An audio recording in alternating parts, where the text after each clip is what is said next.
پروردگار عالم ارشاد فرماتا ہے جاہد الکفار والمنافقین واغلظ علیہم، میرے محبوب علیہ السلام آپ منافقین پر اور کافروں پر سختی کریں، واغلظ علیہم، یہ قرآن کی آیت ہے، سختی کریں ان پر، اور بہت زیادہ یا ایھا النبی جاہد الکفار والمنافقین واغلظ علیہم، آپ منافقین پر اور کافروں پر سختی کریں، واغلظ علیہم، شدت کی سختی کریں۔ یہ خدا ہے جو قانون دے رہا۔ اب ہیومن رائٹس کی جتنی تنظیمیں ہو یا جتنے بھی آج کے لبرل طبقہ ہو، ان کے لیے میسج بنتا ہے، دیکھیں انسانیت کا تعارف یہ ہے کہ جو انہوں نے بنایا، جو انگریزوں یہودیوں کا بنایا ہوا انسانیت کا، حقوق نسواں کا جو ایک تعین اور تعارف ہے، وہ تو جانوروں سے بھی بدتر ہے۔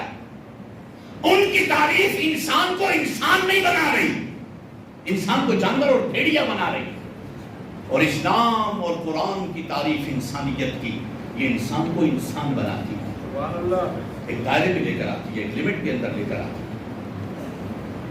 اب پروردگار عالم نے محبوب علیہ السلام سے فرمایا واغلظ علیہم، ان پر سختی کرے، کافروں پر اور منافقوں پر۔ آج یہ دو چیزیں سوچیے، یہاں منافقین سے مراد اہل کتاب دی، سختی کرے اہل کتاب پر، کب؟ کافروں پر۔ اچھا، وداؤٹ اینی ریزن کبھی قرآن نے نہیں کہا، کبھی حدیث نہیں کہا کہ تم ان پر ظلم کرو، تم ان کو جا کے قتل کر دو، تم ان کو جا کے مار دو، ان کی عمارتیں تباہ کر دو، ان کے مال لوٹ لو، نہیں کہا ہمیں۔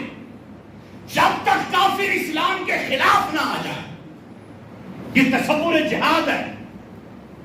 منافقین جب تک اپنی منافقت اور گند کے اندر ہیں، نہیں مارا جائے گا، لیکن جب وہ اسلام کے خلاف اٹھے گا تو پھر مارا جائے گا۔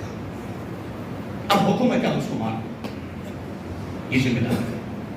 ابھی حالیہ جو مسئلہ ہوا، قرآن کریم فرقان حمید کو جلایا گیا، بڑا مشہور ہے، سوشل میڈیا پر وائرل بھی ہوا، بہت کچھ ہوا، قرآن پاک کو جلایا گیا، پاکستان میں جلایا۔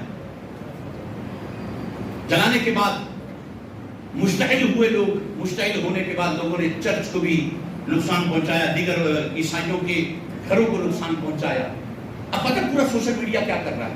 سوشل میڈیا قرآن جلانا تو بھول گیا، سوشل میڈیا یہ کہہ رہا ہے کہ عیسائیوں کے ساتھ ظلم ہوا، چرچ کے ساتھ ظلم ہوا، عیسائیوں کے ساتھ ظلم ہوا۔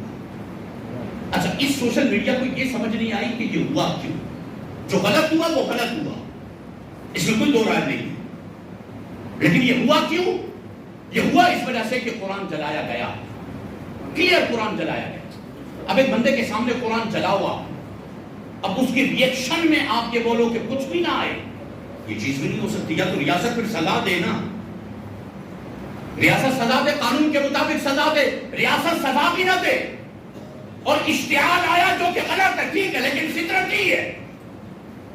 اب سارا سوشل میڈیا لگا ہوا ہے کہ جن لوگوں نے یہ ظلم کیا عیسائیوں پر، ہم عیسائیوں سے معافی مانگتے ہیں، فلانا مولوی آیا کہا ہم عیسائیوں سے معافی مانگتے ہیں، ہم فلانوں سے معافی مانگتے ہیں، اور خدا کے بندو ان سے معافی تو یاد آ گئی، جس نے قرآن جلایا اس پر کوئی کلام نہیں ہے، اس پر کون لے کر آیا، کس نے پلانٹ کیا، انڈیا لے کر آیا، امریکہ لے کر آیا، کس نے قرآن جلوایا، پری پلان جلوایا، وہ کون بندے تھے جنہوں نے پھر ان کے گھروں کو آگ لگائی، نکالے سب چیزیں نکال کے دودھ کا دودھ اور پانی کا پانی کر دے، لیکن قرآن کا جلانا پیچھے رہ گیا۔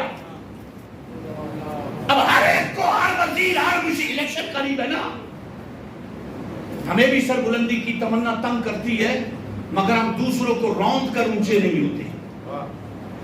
اب یاد لینا، ووٹ لینا ہے، جب یاد ہے مروجہ سیاست، ناپاک اور پلید سیاست، ادھر قرآن چلے ہم ووٹنگ کے لیے وہاں پہنچ جاتے ہیں، ہمارے لوگ کہیں کوئی مسئلہ ہوا، کوئی کنڈیشن بنی، ہم وہاں پر اپنی سیاست چمکانے کے لیے چلے جاتے ہیں۔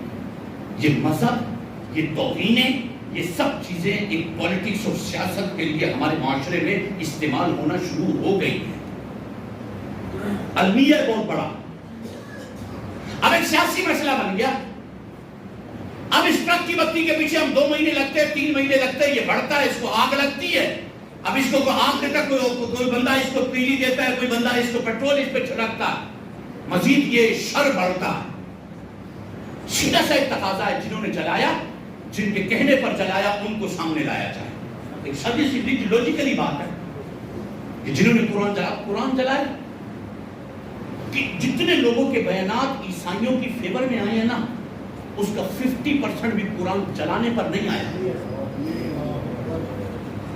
کہ یار انہوں نے قرآن جلایا، خدا کے لیے اس کو دیکھو یار، کیوں قرآن جلائے؟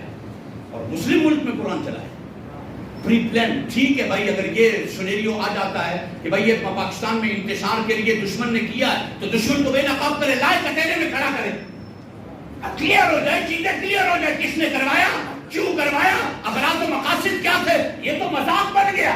پاکستان میں انتشار کرانا ہے، مسلمانوں کا قرآن جلا دو، فلاں جگہ پر انتشار کروانا ہے، صحابہ کو گالی دلوا دو. ایک بل پاس ہوا ناموس صحابہ کا، ابھی قریب میں ہی اسمبلی سے بل پاس ہوا ناموس صحابہ کا. کیا کوئی صحابہ اور اہل بیت کی توہین کرے گا؟ پہلے 5 سال کی سزا تھی، اس کو 10 سال کی سزا دی جائے. یہ قانون بن گیا. ٹھیک ہے بھائی، قانون اپروو ہو گیا، سب کچھ ہو گیا.